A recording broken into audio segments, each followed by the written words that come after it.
안녕하세요, 매딩입니다. 자, 여기는 남해갯벌이고요. 진흙과 모래가 섞인 지역인데요. 여기에서 아주 크고 신기하게 생긴 개치렁이를 잡아 볼 겁니다. 이 개치렁이를 키우면서 제가 얼마나 아름다운 생물인지도 한번 보여드릴게요. 아마 정말 깜짝 놀라실 겁니다. 지금은 조석간만의 차가 큰 사리 시기에서도 간조 시간대라서 물 밖으로 다양한 생물들이 모습을 드러냈는데 갯고둥이 가장 많이 보이네요. 길거리 음식으로 삶아먹는 그 고둥 있죠. 그런데 저기 보이는 고둥들의 절반은 죽은 고둥 껍데기를 차지한 집게이기도 합니다. 갯벌의 작은 구멍들은 개찌렁이와 혈거성 개들이 파놓은 것들인데요. 저 구멍들이 숨구멍을 만들어서 갯벌을 더욱 건강하게 만들어주는 거죠. 자, 여기 살아가는 생물들도 정말 매력적인 아이들이 많지만 오늘은 그냥 지나가는 걸로 합시다. 언제 시간이 되면 서해갯벌에 가서 그냥 보이는 대로 설명해드리는 그런 컨텐츠 한번 해볼까요? 시청자분들 중에서 한 가족 2팀 정도 섭외해서 해볼까 싶긴 했었는데 별 관심이 없으시겠죠? 혹시 저랑 같이 가고 싶으신 분들 계신가요? 자, 물이 완전히 빠져나간 갯벌 지역을 벗어나면 거마리말 종류들이 드러나는데 해초류가 자란다는 건 여기는 간조 시기에도 물이 완전히 빠지지 않는 조하대 지역이란 뜻이죠. 바닥은 진흙보다는 모래로 이루어져 있는데요. 여기에 오늘 제가 찾는 여러분들께 소개해드릴 개찌렁이가 살고 있습니다. 잘 찾아보자고요. 이거 예쁜 말미잘이 있네요. 아마도 이게 해변 말미잘 종류인 것 같습니다. 자, 이제 조금 더 들어가 봅시다. 이 개찌렁이는 물 밖에서도 쉽게 찾을 수 있어요. 자, 드디어 찾았습니다. 여러분 보이시나요? 물 가운데 갈색 솜타래 같은 거 보이시죠? 바람이 좀 많이 불어서 물결 때문에 잘 안 보일 수도 있는데 잘 보시면 방금 쏙 들어가는 거 보셨죠? 자, 바람이 불지 않을 때를 조금 기다려 보면요. 자, 가운데 보이시죠? 저 녀석을 잡아 봅시다. 자, 잡는 걸 보여드리면서 설명을 드리면 저 녀석이 꽃개찌렁이라고 하는 개찌렁이 종류고요. 서관이라고 하는 관을 만들어서 그 속에 살아갑니다. 그런데 생각보다 그 관이 굉장히 깊게 박혀 있어요. 조심조심 한번 캐내보자고요. 자, 캐냈는데요. 꼭 나무 뿌리 같죠? 하지만 엄연한 개찌렁이 집입니다. 이 녀석은 조금 작은 녀석이네요. 집 모양은 대략 이런 모습입니다. 자, 옆에 하나가 더 있었으니까 다시 잡아볼게요. 자, 이거는 10배속 영상이고요. 한 손으로는 관을 쥐고 다른 손가락 2개로 땅을 파내고 있는 겁니다. 자, 다시 또 이 녀석도 나왔고요. 느낌은 진짜로 식물 뿌리 같은 느낌이 있습니다. 딱딱하지 않고 쉽게 휘어지고 꺾이는 느낌이에요. 약간 섬유질, 식물 섬유질 같은 느낌이랄까요? 이렇게 손으로 채집하는 이유는 삽이나 도구를 활용하면 땅은 쉽게 팔 수 있겠지만 지렁이 집이 훼손되거나 식물 뿌리 등이 다칠 수 있기 때문입니다. 조금 시간은 오래 걸리지만 손으로 하는 게 가장 안전하고 좋은 방법이라고 생각해요. 여기 하나 또 있네요. 다른 생물들이 다치지 않게 이 녀석도 조심해서 한번 캐봅시다. 생각보다 굉장히 깊숙하게 박혀있기 때문에 천천히 파내줘야 합니다. 하다 보면 할만하니까요. 조급하게 하지 마시고 천천히 파낸다고 생각하시면 될 듯 합니다. 손가락 2개를 잘 활용하면서요. 근데 이 녀석 그냥 막 잡아당기면 끊어집니다. 그럼 개찌렁이도 죽을 수 있으니까 천천히 파내주셔야 돼요. 자, 이 녀석도 대략 한 60cm 정도 되는 듯 한데요. 제가 잡은 것 중에서 가장 컸던 개체가 한 1m 정도 됐었거든요. 이 정도면 거의 다 자랐다고 보면 되겠네요. 자, 여기도 있네요.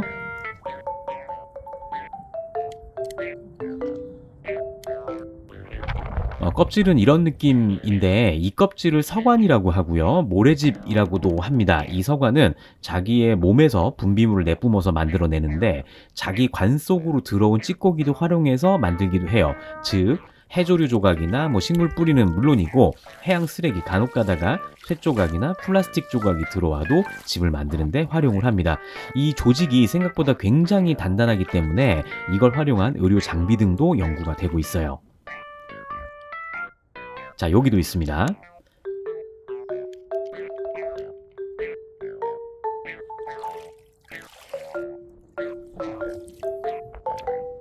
저는 채집하는데 손의 감각으로 이 녀석들을 뽑아냈기 때문에 장갑을 사용하지 않았는데 혹시나 제 영상을 보고 채집하실 분들은 꼭 장갑이나 보호장비를 사용을 하세요.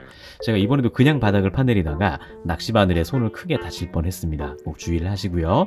수거한 낚시바늘은 제가 버렸는데 낚시하시는 분들도 좀 주의를 하셔야겠죠?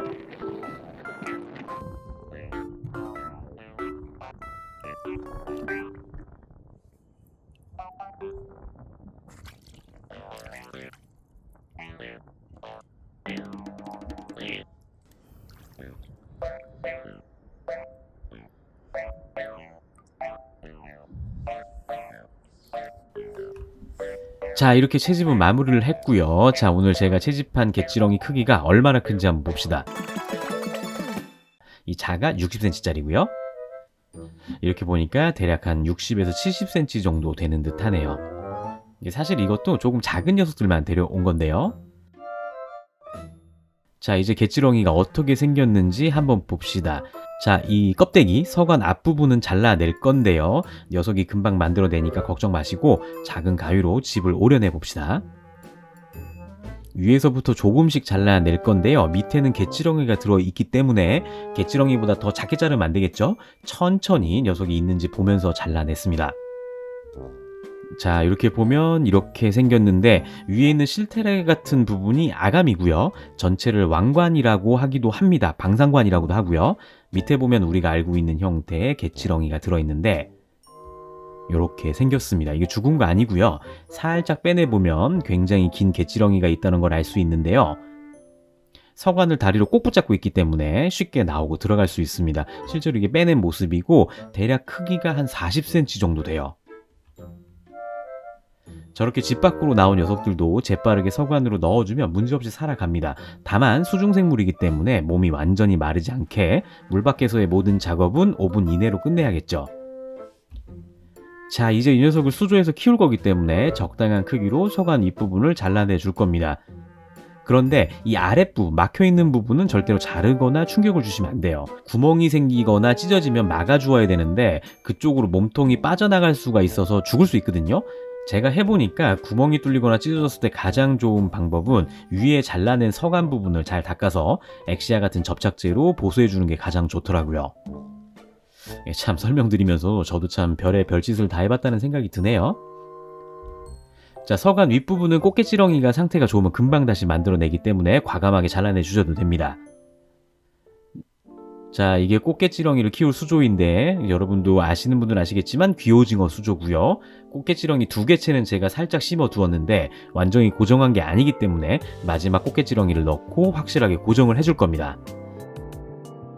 이 서관이 길기 때문에 대부분을 모래 속으로 묻어 줄 건데요. 약간 휘어지는 거는 상관없지만 꺾이면은 안 돼요. 꺾인 부분에서 지렁이 몸이 상하거나 죽을 수 있기 때문에 조심해야 되고요. 몸이 눌려서 찌그러지지 않을 정도로 구조물을 고정을 해서 수조에서 어떤 방향으로 놓을지 결정한 다음에 서관을 다시 한번 잘라내 줄 겁니다. 몸체 옆에는 조금 딱딱한 물체를 놓아 주셔도 좋아요. 모래 속에 있는 귀오징어가 놀랐네요. 위치를 어느 정도 잡았으면 서관이 모래 속에 묻히도록 모래를 위에 덮어주면 되는데요. 이 모래는 귀오징어 수조에 사용하던 라이브 샌드고요.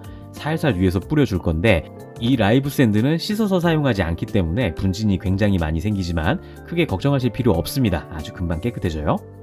자, 어떻게 서관이 매설되었는지 확인하면서 완성을 하면 되겠죠? 잘 됐네요. 자, 일주일이 지났고요. 자, 여러분 저기 보시면 이게 심어둔 꽃게지렁이인데요. 입구에 보면 투명한 부분 보이시죠? 저게 꽃게지렁이가 만들기 시작한 껍질입니다. 지금은 투명한데 시간이 지나면 색은 변할 거예요. 요 개체도 껍질을 만들기 시작을 했네요. 자, 이제 아가미 방상관이 나오는 것도 한번 보시죠.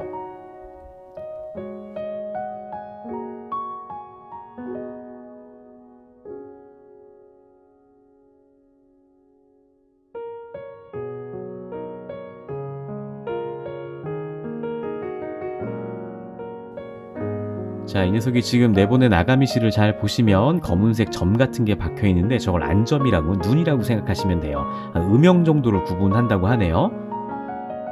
실제로 이 녀석들은 색의 밝기나 모습보다는 소리에 굉장히 민감합니다. 작은 소리를 감지하면 속으로 숨게 되는데 꽃게지렁이를 응용한 음파 장비들도 있어요.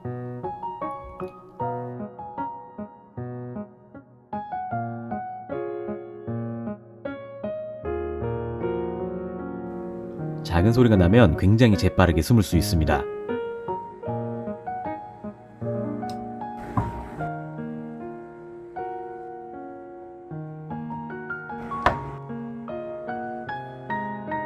자, 귀오징어들도 오랜만에 외출을 했네요.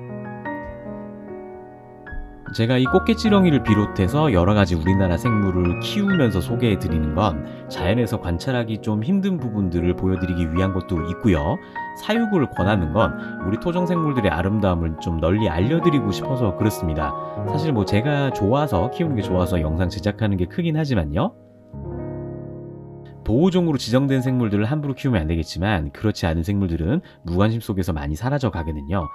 우리 생물들의 현실이 녹록치 않다는 건 누구나 잘 아는 사실인데 녀석들의 처한 어려움 중에서 남획이나 환경오염보다 더욱 위험한 게 무관심이라고 생각을 해요.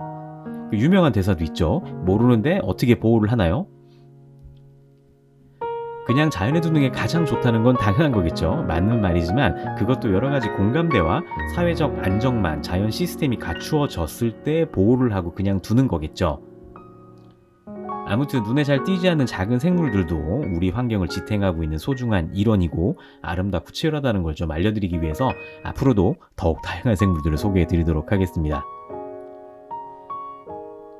아무튼 왜 생물들을 키우냐고 자꾸 이제 얘기를 하시는 분들이 많으셔서 한번 제가 이야기를 한번 드려봤고요. 사실 호주에서 내려온 이 보케마들이 곧 새끼를 낳을 것 같습니다. 나중에 촬영하면 소개해 드리도록 하고요.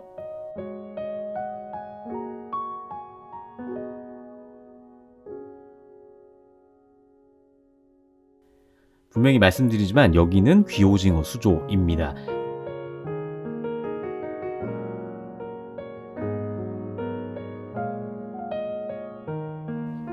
자, 여기까지 보신 우리 가족분들이 있으시면 댓글 한 번씩 부탁드리고요. 그럼 저는 더욱 재밌는 영상으로 찾아뵙겠습니다. 감사합니다.